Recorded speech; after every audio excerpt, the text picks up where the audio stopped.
The epiclesis of the Great Thanksgiving in the United Methodist Service of Word in Table 1 asks that God make the gifts of bread and wine be the body of blood of Christ, that we may be for the world the body of Christ redeemed by his blood. While this petition makes one of the strongest about statements about Eucharistic presence to be found in modern Protestant Eucharistic prayer, the relationship between the bread and wine and the body and blood of Christ is characterized simply and equivocally by the most direct verb in English, to be. It also reaches out to define the relationship between the body and blood and the gathered assembly. The goal of Christ's presence in the bread and wine is so that those gathered may be the body of Christ for the world redeemed by his blood. Thus, the image of Christ's blood is invoked both objectively in terms of its relationship to the wine and subjectively in terms of its relationship to the faithful as a mechanism for redemption. Grounded though these images may be in classical Christian theology, feminist scholars in particular have strongly objected to the use of blood imagery in the liturgy. Marjorie Proctor Smith, in particular, has written a great deal about the danger this language can pose for marginalized and oppressed persons, especially those who are survivors of violence and or sexual abuse. For survivors of violence and sexual abuse, body and blood language and imagery spiritualizes, mystifies, and even justifies the violence to which they have been subjected. The spiritualization of such violence becomes particularly sharpened in eating the broken body and drinking the blood poured out, which appears to justify the real life broken bodies and spilled blood of women and children, says Proctor Smith. As long as body and blood language is used, she said, the pain and suffering of survivors is increased. In other words, even when we understand the violence perpetrated upon Jesus as in some sense opposed by God and contingent upon his unique salvific action, the use of the symbols of body and blood while we ritually retell the story of abuse and suffering undermines our clear comprehension of that violence and of contemporary domestic violence for both abusers and abused. Borrowing language from American feminist and poet Adrienne Rich, Proctor Smith asks, does the liturgy translate violence into beautiful forms, disguising its danger for women? Dr. Smith asserts that the liturgical language of bodies and blood robs abused women of the spiritual resources they need to reject the violence inflicted upon them and emancipate themselves from their abuse. In doing so, the rite invisibly suppresses the ability of women, and indeed of all oppressed persons, to say no to their abusers. Jesus' suffering is glorified in a way that can make suffering that results from injustice, such as abuse, seem desirable rather than something to be resisted. Women need an alternative to the narrative that says women who engage in resistance and seek fuller lives should expect death, says Proctor Smith. In order to correct the problem, she argues that we must disrupt these processes of marginalization, claim the central prayers of the church as our prayers, and thereby transform them from the language of the rulers to the language of the whole free people of God. As a result, Dr. Smith calls for emancipatory language, which involves the reappropriation and reinterpretation of terms of derision or shame as terms of pride and strength, as well as the creating of a collective identity for a group which has otherwise lacked such an identity. In the context of the Eucharistic rite, such an approach would result in an emancipatory Eucharist, a concept to which we shall return shortly.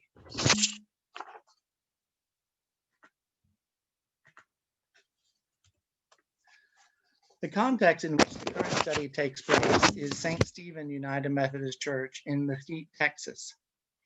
St. Stephen is a relatively small congregation, at least by Texas standards, founded in 1959.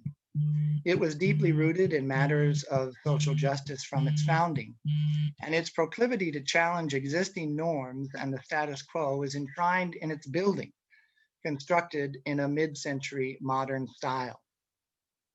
The entire building is based on curves. There is no square corner or wall in the entire complex, and both interior and exterior are finished in a white stucco, creating a sense of flow and even blurring between interior and exterior. Among United Methodist churches, St. Stephen is deeply shaped by Eucharistic piety. The space and furniture are designed in such a way that the table holds a central focus, placed on the same level as and close to the people who gather around it, and the congregation is accustomed to celebrating the sacrament every other week in its single 11 a.m. service. As with other churches in the area, St. Stephen suspended in-person gatherings for worship in mid-March. And while the church immediately pivoted to online worship, such that regular Sunday morning gatherings were not interrupted, its sacramental commitments precluded the celebration of online communion. Thus, the congregation was forced to abandon the regular rhythm of gathering at the table bi-weekly, a practice which has still not resumed. Shortly after the cessation of in-person worship, the American Red Cross approached the church to host a number of blood drives in order to address the blood supply, which had become critically low due to the pandemic. The church agreed without hesitation, and a series of blood drives were scheduled in the church's education space. After several weeks, however, it became clear the classroom spaces were too small to meet the growing need for blood. Discussion with the leadership of both organizations led to the decision to move the blood drive to the sanctuary, a space which was large enough to accommodate the American Red Cross's needs. While under normal circumstances, the church leadership would be reluctant to reset the sanctuary with such frequency, the fact that it did not need to be set with chairs for worship eased any concerns. Under its current conditions, the sanctuary was set up in such a way that entry and exit were required from the back of the room, and the greatest amount of floor space was found in the front of the room. These factors led in an organic way to a setup which saw collection beds arrayed around the communion table at the front of the room. Since the communion table is quite large and not easily movable, and even in its modified state, space was at a premium, the communion table was utilized for collection supplies. Those who came to donate blood entered at the back of the sanctuary, approached the table to give their donation on one of the collection beds, and returned to the back of the room for rest and recovery before leaving, thus mirroring the same movement the congregation would naturally follow during the Eucharistic rite. Once the drives had been moved to the sanctuary, the frequency of drives had also settled into a bi-weekly rhythm, exactly mirroring the congregation's rhythm of Eucharistic observance. Fascinating as all this is, what can an outreach program such as blood drives have to do with the Eucharistic rite, especially when the Eucharist isn't even present, much less absent by voluntary abstinence? And even if we could draw a connection between the two, would such a connection help us construct anything close to the kind of emancipatory Eucharist toward which Dr. Smith directs us? And if so, how might we stitch such seemingly disparate fabric together into a whole cloth? In her work, Power in the Blood, The Cross in the African American Experience, Joanne Marie Terrell points us in a helpful, if not dissimilar direction in her efforts to transform the language of sacrifice, in which, of course, the language of blood is deeply rooted, as Dr. Smith notes on multiple occasions. In working toward her conclusion, Terrell quotes Dolores Williams' remarks at a 1993 gathering entitled Reimaging, a global theological conference by women, for men and women. In response to the question, what is to be our theory of the atonement, Williams responded by saying, I don't think we need folk hanging on crosses and blood dripping and weird stuff. I think we really need to see the sustaining, sustenance images, the faith that we are to have, the fish and loaves, the candle we are to light. And our light will so shine before people so that we can remember that this message that Jesus brought, I think, is about life and is about the only two commandments that Jesus gave about love. Carol's answer in transforming the language of sacrifice is to advocate what she calls a sacramental model, which aims to foster human freedom and to garner holistic spirituality from whatever resources are revealed by way of sacramentally witnessing to the character of God from one's specific personal context and experience. Carol's sacramental model may not immediately seem very helpful, or may seem all too self-referential, given that we seek to draw out a deeper understanding of the sacrament. But her answer points us to an often overlooked aspect of a sacrament once it gets shrouded in the heavy folds of the liturgy and obscured from our view. A sacrament necessarily involves three things: sacramentum tantum, res et sacramentum, and the res tantum. Or, as Larry Stuckey reminds us, biblical anamnesis is a collapsing of past, present, and future. Perhaps for a host of reasons: our obsession with the words of institution, our long-running conflicts over sacramental presence, or a long-standing misunderstanding of biblical remembrance, we tend to focus on the sacramentum tantum and the res et sacramentum, the past and the present, and overlook the future, the res tantum. In my own description of the United Methodist Rite just a few moments ago, I characterized as most extraordinary the fact that the prayer asks that the bread and wine, sacramentum tantum, be the body and blood of Christ, res et sacramentum. The prayer doesn't stop there. It pushes straight on with barely a comma, that we may be for the world the body of Christ, redeemed by his blood, res tantum. In no small way, our cleaving apart of the first two from the last spiritualizes and mystifies the res tantum. What does it mean to be the body of Christ for the world, redeemed by his blood?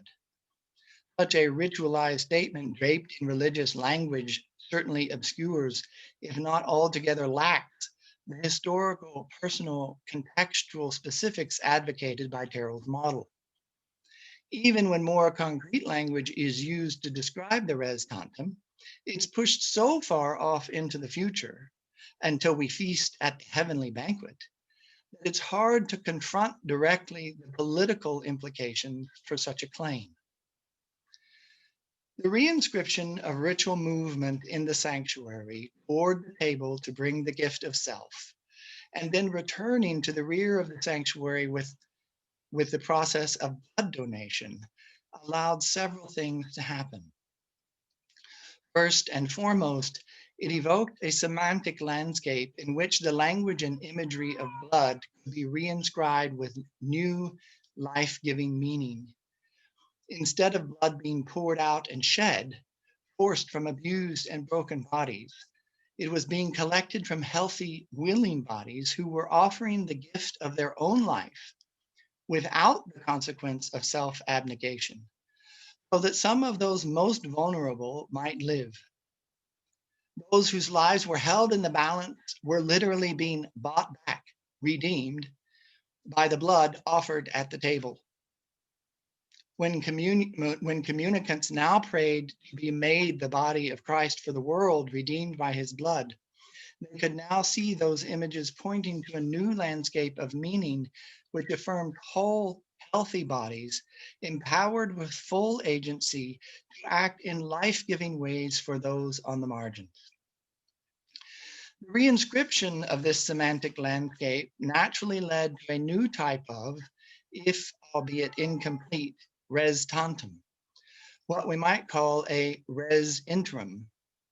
And this res interim is neither far off nor theoretical, as Mary Daly notes is far too often the case. It is grounded in exactly the kind of witness full of personal, concrete, historical, and contextualized bodies, choices, and actions required of Terrell's sacramental model. This, in turn, gave the community a new identity as people who can and do make a difference by the free choice to act in solidarity with those on the margins of physical health. And it is precisely under such conditions, Proctor Smith says, that sacrificial action can be a profound expression of solidarity.